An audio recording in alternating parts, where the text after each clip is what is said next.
വെറുതെ വിഷമിച്ചിരുന്നിട്ട് കാര്യമില്ല സുഖേട്ടാ. സ്ഥലവും വീടും കൊടുക്കാൻ പറ്റില്ല എന്ന് പറയണം. അതെ അതെ, ഒന്നേ ഉള്ളൂ എന്ന് വിചാരിച്ച് ലാളിച്ചു വളർത്തി, അതിന് കിട്ടിയ കൂലി കൊള്ളാം. മരുമകളാണെങ്കിൽ ഭയങ്കര ഗെയിമി. അവൻ പറയുന്നത് ഈ നാട്ടിലേക്കൊന്നും വരാൻ പറ്റില്ല എന്നാ. അവര് നെതർലാൻഡിലല്ലേ, നിങ്ങൾ രണ്ടുപേരെയും അങ്ങോട്ട് കൊണ്ടുപോകണം. അതവന് പറ്റില്ലല്ലോ. സ്ഥലം വിറ്റ കാശും അമ്മേനെയും കൊണ്ട് അവൻ പോവും. അച്ഛനെ വൃദ്ധസദനത്തിലാക്കും. അമ്മേനെ കൊണ്ടുപോകണത് എന്തിനാണെന്ന് വെച്ചാൽ കുട്ടികളെ നോക്കാനും ഭക്ഷണം വെക്കാനാ. പിന്നെ ഒരു വേലക്കാരിയുടെ ആവശ്യമില്ലല്ലോ. ഇതിനെ ഞാൻ എന്ത് ചെയ്യും?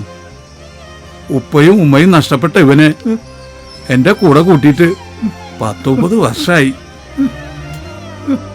സംസാരശേഷി ഇല്ലാത്ത ഇവനെ കളയാൻ പറ്റുമോ? ഞങ്ങളൊക്കെ ഇല്ലേ ഇവിടെ. സുഖേട്ടൻ്റെ വീട്ടിലെ പോലെ തന്നെയാ ഏകദേശം എൻ്റെ വീട്ടിലെ സ്ഥിതി.